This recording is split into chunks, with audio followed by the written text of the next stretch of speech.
పునరుత్పాదక శక్తి సామర్థ్యానికి సంబంధించి దేశాలు ఇన్స్టాల్ చేసినటువంటి ఈ రెన్యూవబుల్ ఎనర్జీకి సంబంధించినటువంటి ఈ ఎనర్జీని అవరోహణ క్రమంలో అమర్చండి అని అన్నాడు. అంటే ఆరోహణ అవరోహణ అని అంటాం. ఆరోహణ అవరోహణను అసెండింగ్ డిసెండింగ్ ఆర్డర్ అని ఇంగ్లీష్లో అంటాం. ఇక్కడ అవరోహణ క్రమంలో అన్నారు కాబట్టి పెద్ద సంఖ్య నుంచి చిన్న సంఖ్యకి మార్చాల్సి ఉంటుంది.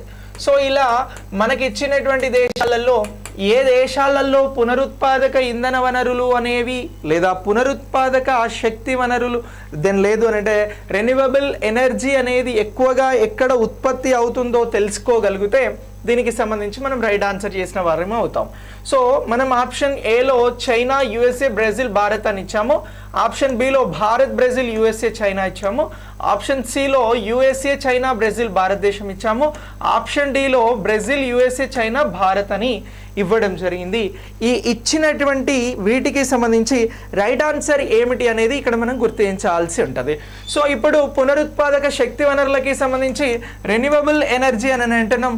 రెన్యూవబుల్ ఎనర్జీ పైన భారత్ అనేది చాలా ఫోకస్డ్గా ఉంది. భారత్ అతి త్వరలో దీన్ని ఒక 500 గిగావాట్ల విద్యుత్ సామర్థ్యాన్ని రెన్యూవబుల్ ఎనర్జీలో పెంచాలని ప్రయత్నం చేస్తూ ఉంది. మరి భారత్ కంటే ముందే ఏ దేశాలైనా ఉన్నాయా? ప్రస్తుతం భారతదేశమే ముందంజలో ఉందా అని చెప్పేసి నేను ఎగ్జామ్కి సంబంధించినటువంటి క్వశ్చన్ అడగడం జరిగింది.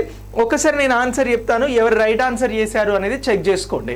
సో పునరుత్పాదక ఇంధన వనరులకి సంబంధించి మనం అడిగినటువంటి క్రమం ఏమిటి, ఇక్కడ ఇది అండర్లైన్ చేసుకోవాలి. దాని లేదు అని అంటే దీన్ని మనం ప్రత్యేకంగా గుర్తించాలి. అవరోహణ క్రమము అని అన్నాం, పెద్ద నుంచి చిన్నకి. అంటే ఎక్కువ ఉత్పత్తి చేస్తున్నటువంటి దేశాలకి సంబంధించి మాట్లాడాల్సి వస్తే చైనా అనేది ఫస్ట్ ప్లేస్లో అవరోహణ క్రమంలో పెద్ద సంఖ్యలో ఉత్పత్తి చేస్తూ ఉంది.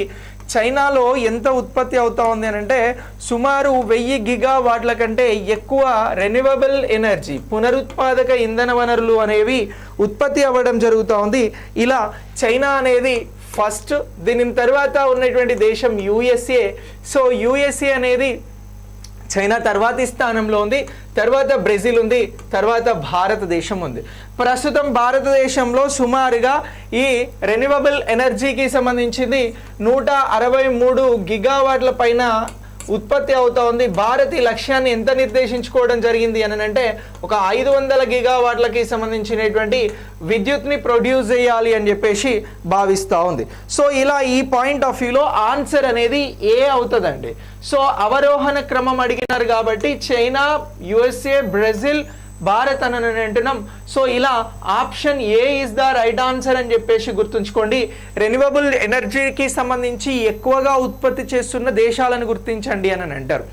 క్వశ్చన్ సింపుల్గా ఇలా కాకుండా రెన్యూవబుల్ ఎనర్జీని ఎక్కువగా ఉత్పత్తి చేస్తున్న టాప్ 5 కంట్రీస్ని గుర్తించండి అని అంటే మనం ఆన్సర్ చెప్పాల్సినది చైనా, తర్వాత యుఎస్ఏ, తర్వాత బ్రెజిల్, తర్వాత భారత్, తర్వాత జర్మనీ అని గుర్తుంచుకోండి. సో ఇలా ఈ టాప్ 5 కంట్రీస్ రెన్యూవబుల్ ఎనర్జీ లేదా పునరుత్పాదక ఇంధన వనరులను ఎక్కువగా ఉత్పత్తి చేస్తున్నటువంటి ప్రపంచంలోని 5 మొదటి దేశాలుగా గుర్తుంచుకోవాల్సి ఉంటుంది.